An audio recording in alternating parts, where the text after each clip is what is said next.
Hello दोस्तों कई लोगों का डाउट होता है कि जैसे मान लो एक वी वोल्ट की बैटरी है, उससे एक रेजिस्टेंस कनेक्ट किया हुआ है।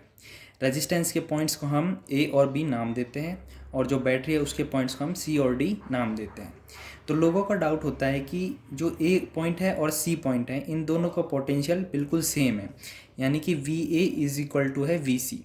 तो भी इसमें से करंट क्यों फ्लो होती है? मान लो इसमें से करंट आई फ्लो हो रही है, ठीक है। तो अगर वी ए माइनस वी सी जो है वो इक्वल टू ज़ीरो है, तो भी इसमें जो करंट है वो क्यों फ्लो हो रही है? तो इस सर्किट में मैंने जो ये अगर मैं बात करूँ सी से लेके ए तक के जो वायर है उसको मैंने कोई भी रेजिस्टेंस वैल्यू नहीं दी हुई है, या बी से लेकर डी तक के वायर है उसको भी मैंने कोई रेजिस्टेंस वैल्यू नहीं दी गई है, ठीक है। तो इसका मतलब है कि हमें डिफ़ॉल्ट में कंसिडर करना होता है कि R1 और जो R2 है ये दोनों R के रेस्पेक्ट में बहुत ही कम है, यानी R1 R2 less than R, ठीक है। यानी R1 और R2 जो है उनकी वैल्यू ना देने का मतलब है कि इनकी जो वैल्यू है वो आर के रेस्पेक्ट में बहुत ही कम है, ठीक है। अब मैं इसमें सर्किट में करंट निकालता हूँ तो मेरे करंट आता है V upon R plus R one plus R two. अब क्योंकि R one plus R two जो है वो आर के रेस्पेक्ट में बहुत कम है, तो आई की जो वैल्यू है अप्रोक्सीमेट वो आती है V अपॉन आर के इक्वल। अब इस सर्किट में जो करंट फ्लो हो रही है वो हो रही है सी से लेके ए तक, यानी C to A current flow हो रही है। तो मैं V C minus V A निकालूंगा तो ओम्स लॉ के अकॉर्डिंग निकालूंगा आई इंटू आर, ठीक है, आई इंटू आर वन। तो आई की वैल्यू हमारे पास जो बिल्कुल करेक्ट वाली इक्वेशन है वो है V upon R plus R one plus R two, ठीक है, इंटू आर वन। अब R one plus R two जो है वो काफ़ी कम है आर के रेस्पेक्ट में, तो V C minus V A लगभग आएगा आपका v upon R into R one, ठीक है। फिर से आर वन जो है वो आर के रेस्पेक्ट में बहुत कम है, तो V C minus V A जो है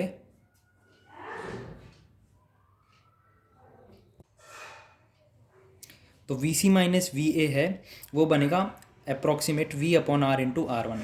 फिर से आर वन जो है वो आर के रेस्पेक्ट में बहुत कम है, तो V C minus V A हमारा आएगा लगभग ज़ीरो के बराबर। इसका कहने का मतलब है कि हमारा जो वी सी का पोटेंशियल यानी सी का पोटेंशियल है वो ए के पोटेंशियल के लगभग बराबर है। ये बिल्कुल बराबर नहीं है, मतलब V C equal to V A नहीं है, वी सी और वी ए लगभग बराबर है, ठीक है। यानी कि कभी भी किसी भी सर्किट में दो डिफरेंट पॉइंट का पोटेंशियल जो है सेम नहीं होता।